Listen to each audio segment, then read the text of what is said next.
À 2630 mètres, la Libella, cité monastique, dans la région d'Ambara. Chrétiens orthodoxes, 11 églises monolithiques médiévales posées dans la roche. C'est le roi Gebra Martal, dit la Libella, 1170-1212, il y a 9 siècles, qui créa cet endroit, afin de se mettre à l'abri de l'islam.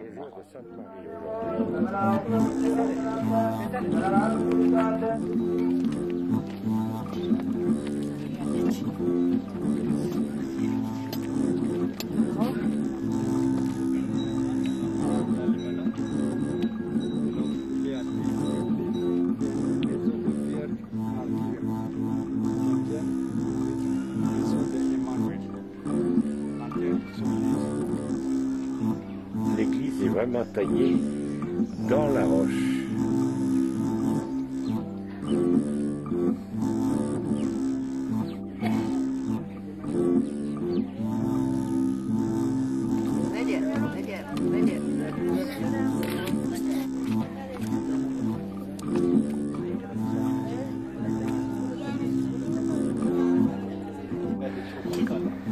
Alors évidemment ces trous servent de chambre à coucher, autrement dit pour les moines.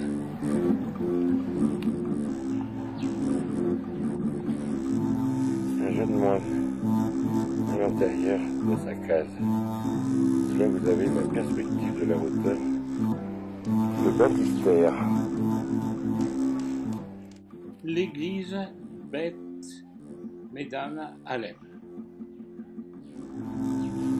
Les pèlerins faisant le tour de la grande église.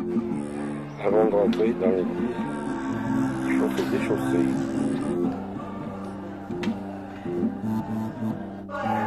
Nous sommes à l'intérieur de l'église.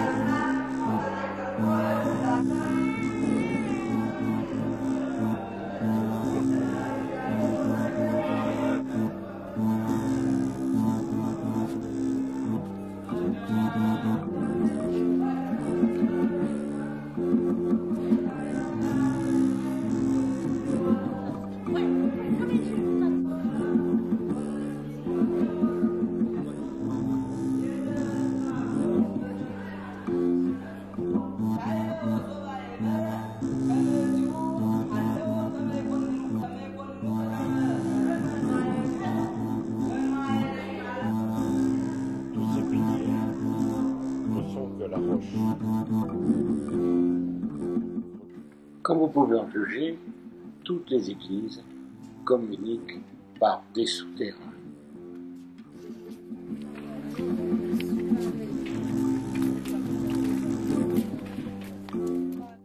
Les offices sont célébrés à l'intérieur comme à l'extérieur.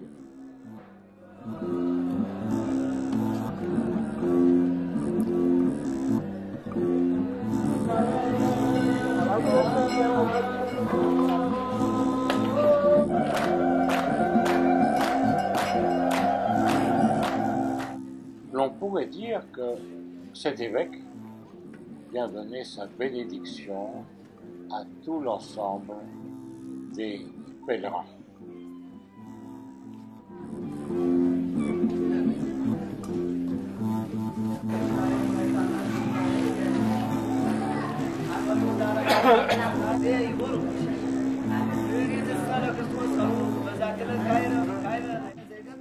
Lecture de l'Évangile. Malheureusement, je ne vous en ferai pas la traduction.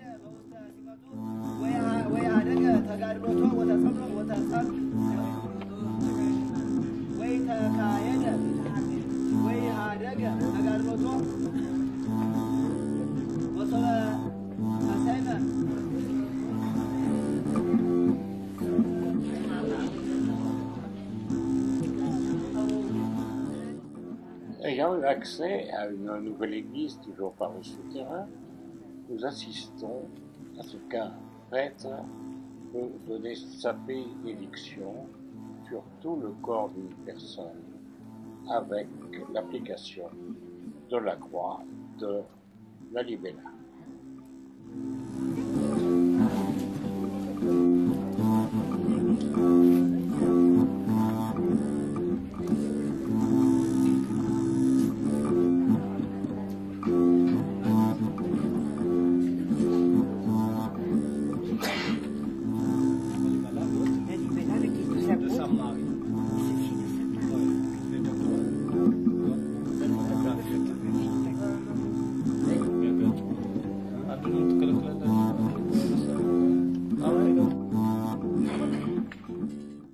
Nouvelle église, nouveau lieu de prière.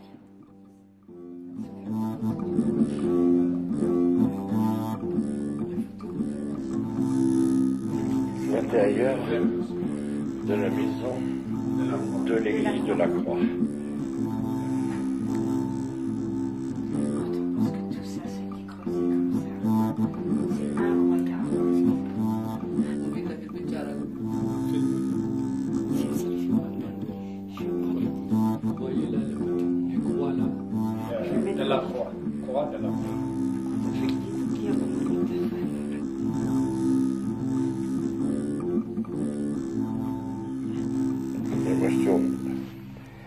Nous sommes dans la grotte des Vierges Martyres.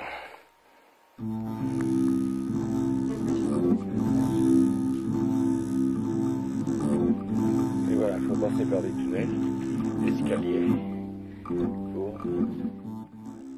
Pour passer dans des couloirs afin d'accéder à d'autres lieux de prière.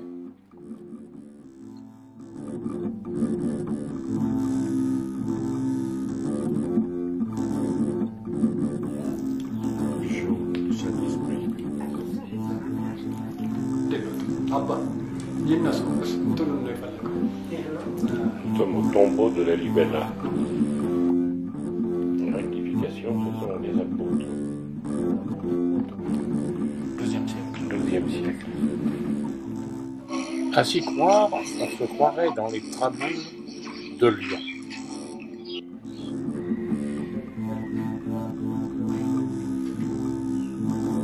Nous traversons le village de la Libella pour rejoindre l'église Saint-Georges.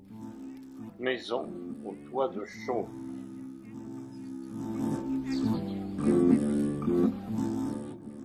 Métier à tisser le coton et le chanvre.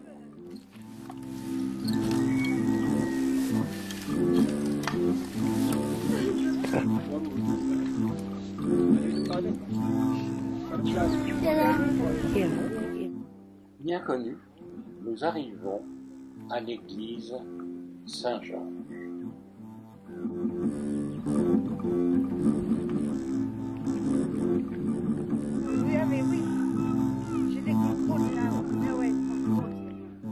Toujours construit à l'intérieur de la roche, creusé dans la roche et accueilli par le chant des corbeaux.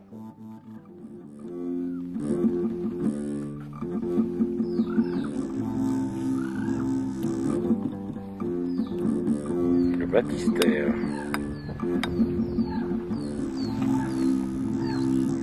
Le couloir d'accès à l'église Saint-Georges. C'est le squelette d'un moine qui repose ici depuis plus de 3 siècles.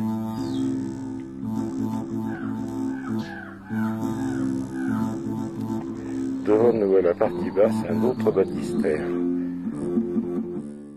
Observez, de toute façon, c'est un endroit extraordinaire, nous en avons tout le coup. Et le prêtre, avec ses croix.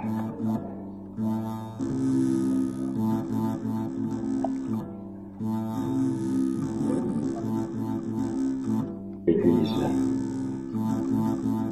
de Saint-Georges, qui est faite en croix à l'intérieur, toujours taillée dans la masse.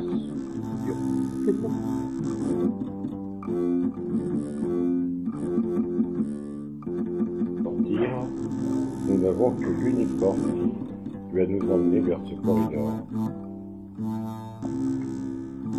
pour remonter. Nos deux amis de voyage, messieurs Tadès, l'interprète, et Molugueta, notre chauffeur. En cet endroit, on représente le Jourdain où fut baptisé Jésus. Ceci afin de se protéger des musulmans et revivre l'endroit où le Christ avait vécu. Et tout ceci fut organisé par la Libella.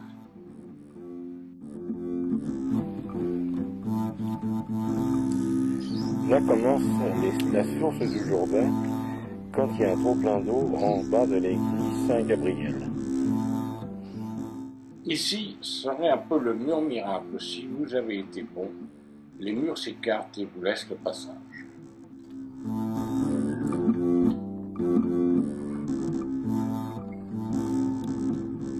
Toujours posé par la main de l'homme. Cette porte d'arrêt est équipée d'un super cadenas en bois. Quant à la partie extérieure de cette porte, elle est complètement cloutée.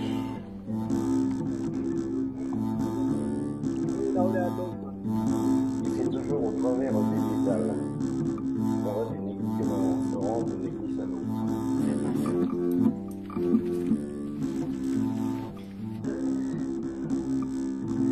Voilà, il faut traverser des tunnels pour passer d'un endroit à l'autre.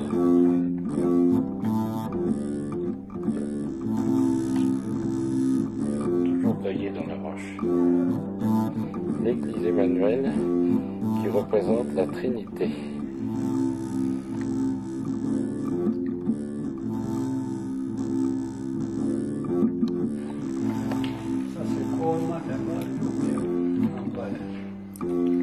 Peinture du XIIe siècle.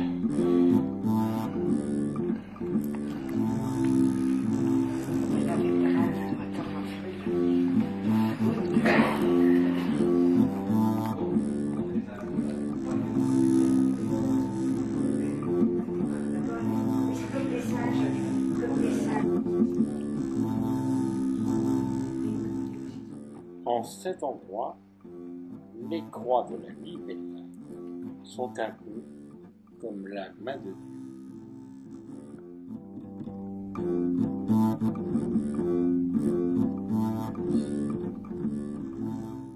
Toujours présente dans chaque endroit de prière.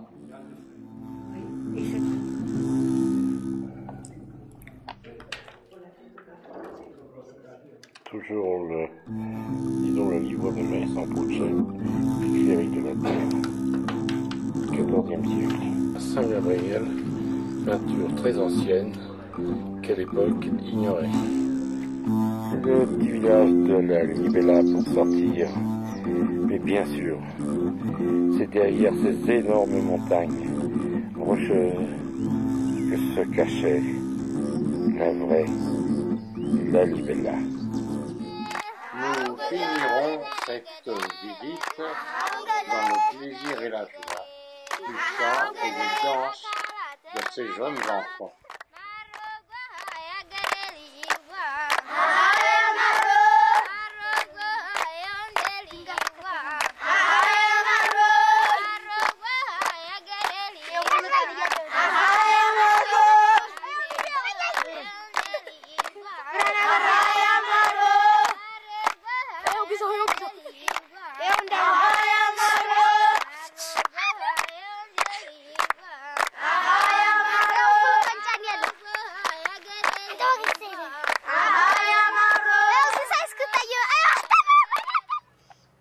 La journée se termine, la Libella va s'endormir.